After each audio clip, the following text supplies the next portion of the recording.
How many of you have a grandma? Wait. How many of you have a grandma? When you walk into that house, you go, Grandma, I'm here. Oh, that's so good that you're here. Oh, I love you so much. Oh, are you hungry? No, Grandma, I'm really not hungry. I'm okay. Oh, that's okay. I'll go get you something to eat. How about some hot cocoa and some toast? No, I'm really okay, Grandma. I really don't need anything. I just came here to see you and everything. You go sit down. Oh, I'll get you something to eat. Oh, you're just so precious. You sit down. Oh, I love you so much. Oh, come here, give me a hug. Oh, you just, I'll get you some hot cocoa and toast. How many of you have a grandma that is just so nice, so sweet, that she's just gooey? Maybe you are that gooey grandma.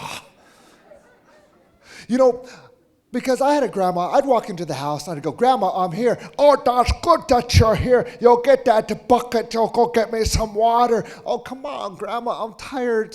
You don't talk back to me. So I would get that bucket. I'd get that bucket, run down to the creek, get the water, and I'd run back, and I'd set it down. I got to say something right now. Back in the day, they said that they didn't have any running water. That was my Indian name, running water. I was always running from the house to the creek and running back. So I said, Grandma, there's your water. Oh, that's good. You'll go get me that empty Folgers coffee can with the string on it. And you go out there and pick me some berries now. Oh, come on, Grandma. I just got you the water now. I'm tired, Grandma. You don't talk back to me. So I'd go out there and pick the berries and bring them back in. My grandma was tough. But back in the day, you had to be tough. Our ancestors, they were strong people. I mean, my grandma, she would get up at 4 o'clock in the morning. She'd go to the top of the mountain, hunt, get a deer. She wouldn't even dress it or nothing. Carry that whole deer on her shoulders back to her back porch. And then she would dress it then. Then she'd cook breakfast. Then she'd clean up everything there for breakfast. And then she'd go out to the beach and she'd start collecting clams, cockles, seaweed, little shrimps, and things to this day I have no idea what I ate. But I ate them anyways. And then she'd have lunch all fixed up. And then she'd have that all cleaned up and she'd get ready for dinner time. And she'd have deer roast, salmon, crab, king crab, Dungeness crab, seaweed rice with salmon eggs in there. Oh, it was a feast. Oh, it was so good. And then everything would be all cleaned up that evening. And then my grandma, she would sit on the couch and she would grab her knitting needles, her crochet needles, and she'd sit there, and then she'd grab a piece of yarn that came up from in between the cushions of the couch. Nobody ever knew where that yarn came from, and they never asked either where that yarn came from. But she grabbed that piece of yarn, and she'd be sitting there, start crocheting or knitting, and about an hour later, a couple dozen Afghans would suddenly appear up behind her. And then she would go to bed, and then she'd do it all over again the next day. I mean, my grandma was tough. There was one day, I was on the mountain 4 days, 4 nights, ceremony. I just got off the mountain with my uncles. I walked into my grandma's house, and sitting against the wall were my 4 uncles there, one for each direction, got to keep it sacred. And my uncles were sitting there, being all uncle-like, looking all stoic, spiritual, and sacred. You know how the uncles are. I mean, you go up to them, they're sitting there like this. You ask them, are you hungry? Are you tired? You happy? You got to go pee? Just like those uncles, just like the ones who just undid your arms right now in the audience as I was talking about those uncles. And so I walked in there, saw my uncles right there. And I said, Grandma, I'm here. Oh, that's good that you're here, son. You'll go get that water there. You'll go get me that bucket. You'll go get me some water now. And I looked at my uncles, and my uncles were sitting there going. So I stood there. Grandma, you go get your own water, Grandma. Because, Grandma, I've just been on the mountain 4 days, 4 nights, Grandma. Ceremony. Grandma, I'm a man now, Grandma. I'm 13. I'm a man. And I looked at my uncles. My uncles are sitting there just going. You a man? Yep, I'm a man, Grandma. You're a man, huh?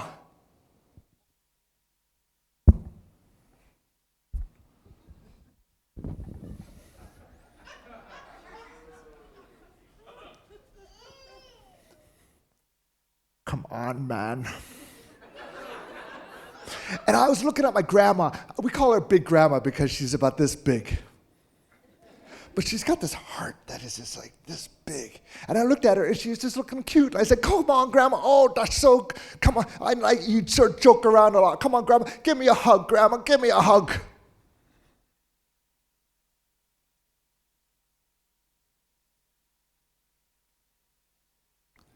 Grandma, why are you being like that, Grandma? And I looked at my uncles, and my uncles would be all sacred, stoic, and special over there. They're like going,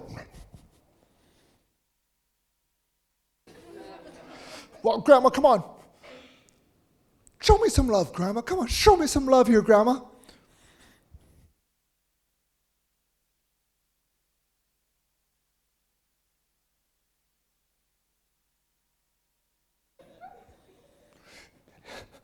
And it was at that moment, I never felt so alone in my life.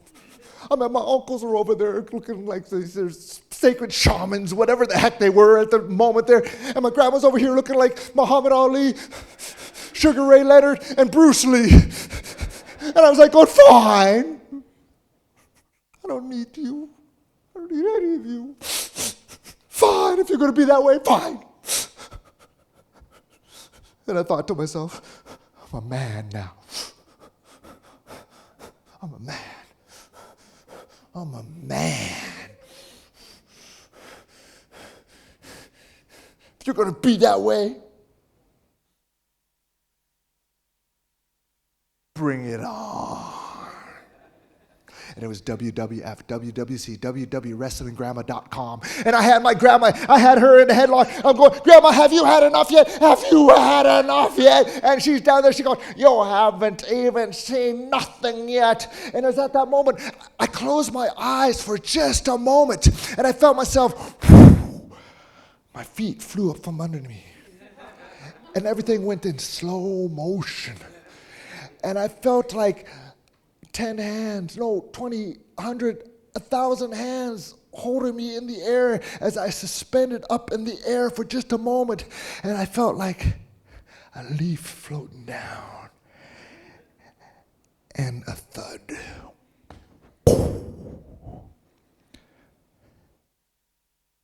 And when I woke up and I opened my eyes, my grandma, she's standing over me.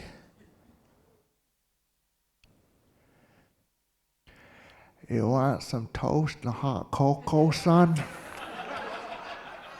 Oh, you're just so precious. Oh, I love you so much. Come on, get up. Go sit by the table. I love you. Come on, you go sit down. I told you, get up, sit by the table. And as I was sitting there, my uncles came up, surrounded me. Holy. You've been on the mountain 4 days and 4 nights. And then you come here and do this. You mess with Grandma like that. Tell you what. Congratulations, son. Now you're a man. You lived to survive and talk now. You made it through Grandma. Now you're a man. Get up to that table, son. You eat your toast and hot cocoa. Oh, that's good. Oh, I'm proud of you, son. Yeah. Now get up there. I told you, get up there. And as I was eating my toast and hot cocoa, I heard my uncles talking, Yeah, holy, you remember that old gal, she just gets tougher in her old age. Well, remember when we went through that ceremony? Remember you went through that ceremony and she did that to you? Yeah, don't tell, I know she did it to me too. She did it to all of us. Oh, that gal, she just gets tougher in her old age. Whew. I love telling that story because my grandma has since passed on. She's since passed on, and that spirit still lives in me. I carry her spirit with me, that blood still pumping in my heart. My family told me, my mom and dad told me that when I first met my grandma, that she lifted me up on the day that I was born. And she lifted me up and she says, Konaltish, Diki Ankau, Hashuguna, Hashagina, Konaltish, thank you, Creator, for this beautiful, beautiful gift you've given us. Thank you. Ancestors, all relatives, thank you for this gift you've given our family, our clan, this community. Thank you for this gift that you've given this world, this universe. Thank you. Oh. And then she handed me to my mom. And see, my mom said, that's when she said, this is the one. This is the one that's going to pass on those stories. This is the one that's going to pass on the songs and the traditions and the dances. This is the one that's going to be the teacher for the people. This is the one. And it's amazing how our elders, they know those things. They just know those things.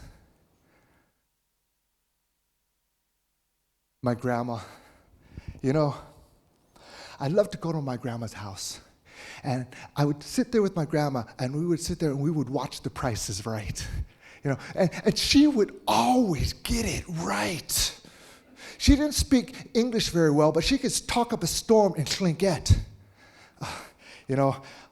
My grandma, many things changed in her life. Man on the moon, planes, trains, automobiles, radio, television, more ways to love, more ways to hate. My grandma, she loved to sit, and we would sit and watch the hummingbirds. She would go, look, son, the hummingbirds. Oh, I sure do love hummingbirds, son.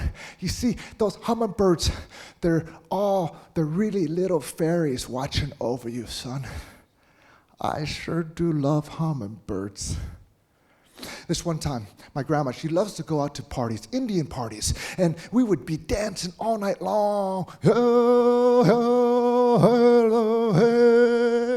All night long, and I would be exhausted and tired, and I would go to bed, and she'd still be up dancing, and I would get up in the morning, and my grandma, she'd already be awake, and she'd go, oh, I tried to experience all I can in life, son. Oh, life is so precious. This one time we were out there walking, and we saw a rainbow, and I said, Grandma, look, there's a rainbow, and she says, oh, that's good, son. You see that rainbow?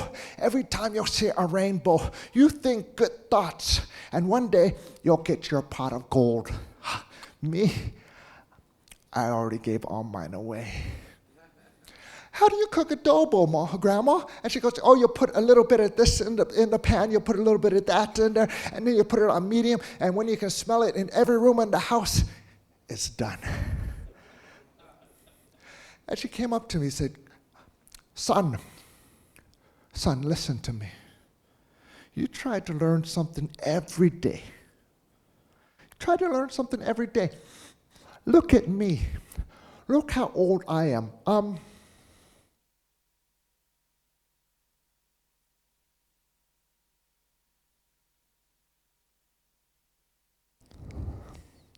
Oh, it doesn't matter, son.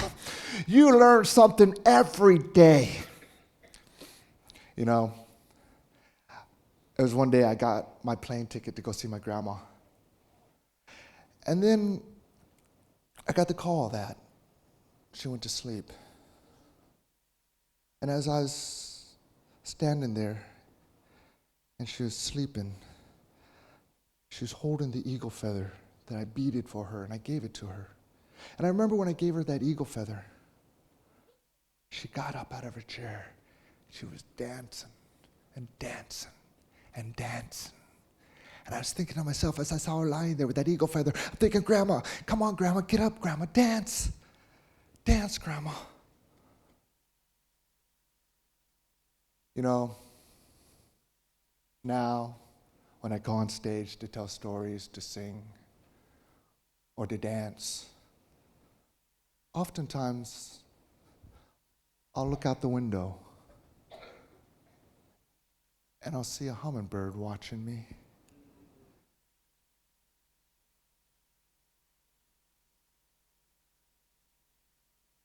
I sure do love hummingbirds.